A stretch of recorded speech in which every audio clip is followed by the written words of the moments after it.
ನಮಸ್ಕಾರ friends, welcome to my channel Deeksha spiritual world.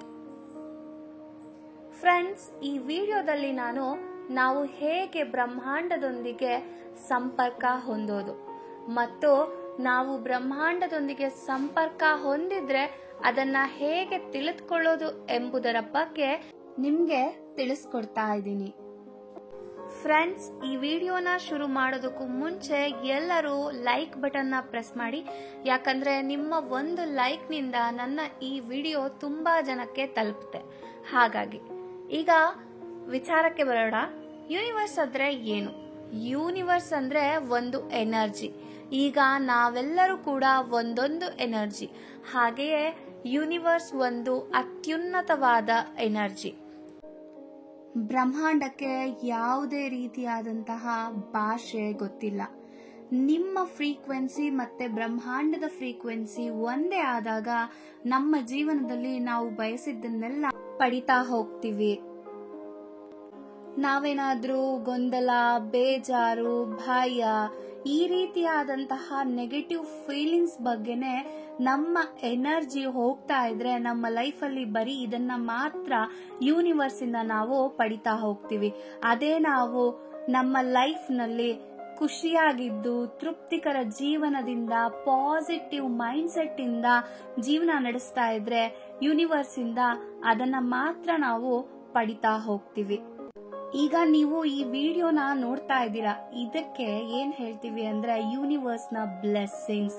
Universe blessings ಇದ್ರೆ ಮಾತ್ರನೇ ನಮಗೆ ಈ ತರ ವಿಡಿಯೋನ ನೋಡ್ಬೇಕು ಅನ್ಸೋದು. ಮತ್ತೆ ನನ್ನ ವಿಡಿಯೋನ ನೋಡ್ತಾ ಇರೋ ಪ್ರತಿಯೊಬ್ಬರಿಗೂ ನನ್ನ ಮನಪೂರ್ವಕ ಧನ್ಯವಾದಗಳು. ನೀವು ತುಂಬಾ ಆಳವಾಗಿ ಗಮನಿಸಿದ್ರೆ ಈ ಬ್ರಹ್ಮಾಂಡ ನಮಗೆ ಪ್ರತಿ ವಿಚಾರಕ್ಕೂ ಕೂಡ ಕ್ಲಿಯರ್ ಆಗಿ ಗೈಡೆನ್ಸ್ ಕೊಡ್ತಾ ಹೋಗುತ್ತೆ. ಆದ್ರೆ ನೀವು ಸ್ಪಿರಿಚುಯಾಲಿಟಿನಲ್ಲಿ ಇದ್ರೆ ನಿಮಗೆ ಆದಷ್ಟು ಬೇಗ ಬ್ರಹ್ಮಾಂಡದೊಂದಿಗೆ ಕನೆಕ್ಟ್ ಆಗತ್ತೆ. ಸ್ಪಿರಿಚುಯಾಲಿಟಿ ಅಂದ್ರೆ ಆಧ್ಯಾತ್ಮ ಅಂದ್ರೆ ಯಾವಾಗ್ಲೂ ದೇವ್ರ ಪೂಜೆ, ಭಜನೆ, ಆಡಂಬರದ ಭಕ್ತಿ ತೋರ್ಪಡಿಕೆ ಅಲ್ಲ.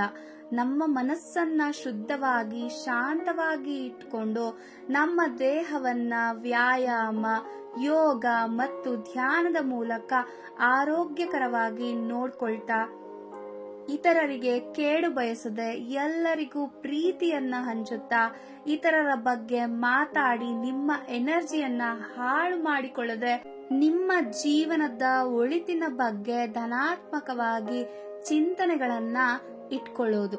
ಇದನ್ನ ನಾವು ಆಧ್ಯಾತ್ಮ ಅಥವಾ ಸ್ಪಿರಿಚುಯಾಲಿಟಿ ಅಂತ ಹೇಳ್ತೀವಿ. ಈ ರೀತಿ ನಾವು ಆಧ್ಯಾತ್ಮಿಕವಾಗಿದ್ದರೆ ನಾವು ಯೂನಿವರ್ಸ್ಗೆ ಬೇಗ ಸಂಪರ್ಕ ಹೊಂದುತ್ತೀವಿ. ನಮ್ಮ ಜೀವನದ ಪ್ರತಿ ವಿಚಾರಕ್ಕೂ ಯೂನಿವರ್ಸ್ ಅಥವಾ ಬ್ರಹ್ಮಾಂಡ ನಮಗೆ ಮಾರ್ಗದರ್ಶನ ನೀಡುತ್ತಾ ಹೋಗುತ್ತೆ.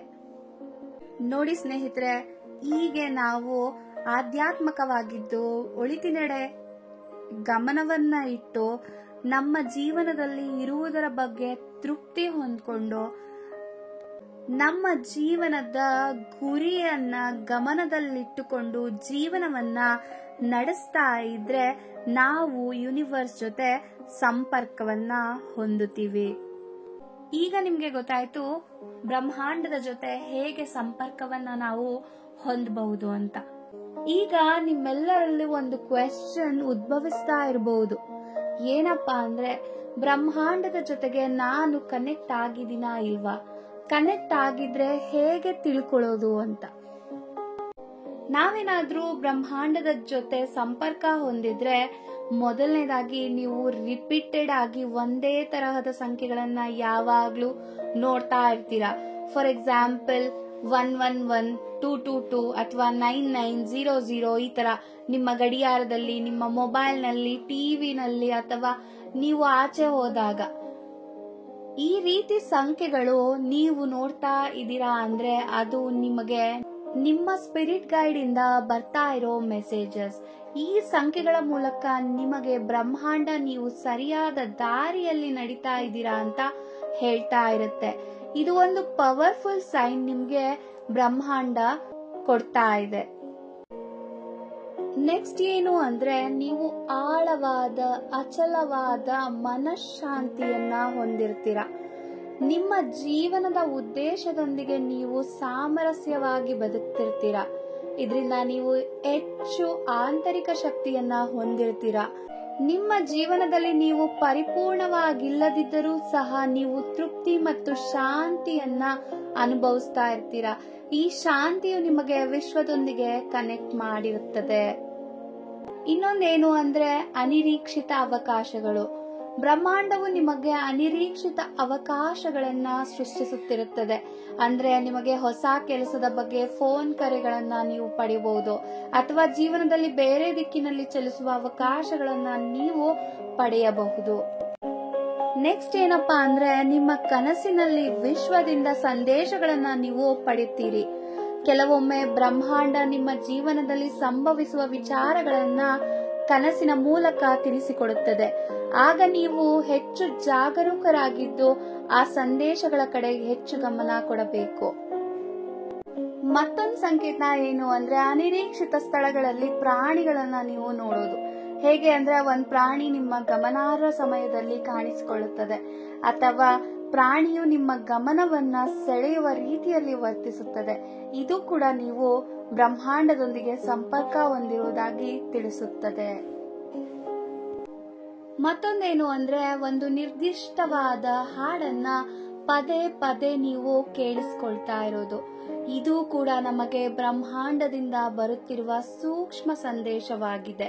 ಆಗ ನೀವು ಆ ಹಾಡಿನಲ್ಲಿರುವ ಲಿರಿಕ್ಸ್ ನ ಮತ್ತು ಅದರ ಮೆಲೋಡಿನ ಗಮನಿಸಬೇಕು.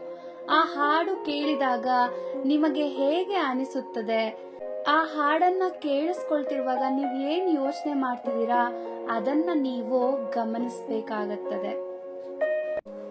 ಇನ್ನೊಂದೇನು ಅಂದ್ರೆ ಸ್ಪಷ್ಟ ಕಾರಣಗಳಿಲ್ಲದೆ ದೈಹಿಕ ಸಂವೇದನೆ. ಉದಾಹರಣೆಗೆ ನಿಮ್ಮ ದೇಹ ಜುಮ್ಮೆನಿಸುವುದು, ಅಥವಾ ನಿಮ್ಮ ದೇಹದಲ್ಲಿ ಉಷ್ಣತೆ ಅನುಭವ ಆಗೋದು. ಈ ಸಂವೇದನೆಗಳು ನೀವು ಅನುಭವಿಸುತ್ತಿರ್ತೀರಾ. ಈ ಭೌತಿಕ ಸಂವೇದನೆಗಳು ನೀವು ಬ್ರಹ್ಮಾಂಡದೊಂದಿಗೆ ಸಂಪರ್ಕ ಹೊಂದಿದ್ದೀರಾ ಎಂದು ತಿಳಿಸಿಕೊಡುತ್ತದೆ. ನಾವು ಬ್ರಹ್ಮಾಂಡದೊಂದಿಗೆ ಸಂಪರ್ಕ ಹೊಂದಿದ್ರೆ ಹೀಗೆ ಹಲವಾರು ರೀತಿಯಲ್ಲಿ ಸಂದೇಶಗಳನ್ನ ವಿಶ್ವದಿಂದ ಪಡೆಯುತ್ತೇವೆ. ನಿಮ್ಮೆಲ್ಲರಿಗೂ ಈ ಬ್ರಹ್ಮಾಂಡ ಅಗಾಧವಾದ ಶಕ್ತಿಯನ್ನ, ಆಶೀರ್ವಾದವನ್ನ ತಲುಪಿಸಲಿ ಅಂತ ಹೇಳ್ತಾ ಈ ವಿಡಿಯೋವನ್ನ ನಾನು ಮುಗಿಸ್ತಾ ಇದ್ದೀನಿ.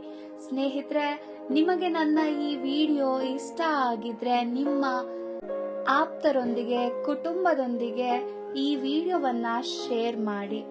ಹಾಗೆ ನಿಮಗೆ ಯೂನಿವರ್ಸ್ ಇಂದ ಯಾವ ರೀತಿಯಲ್ಲಿ ಸಂದೇಶಗಳು ಬರ್ತಾ ಇದೆ ಅನ್ನೋದನ್ನ ಕಮೆಂಟ್ ನ ಮೂಲಕ ತಿಳಿಸಿ. ಧನ್ಯವಾದಗಳು.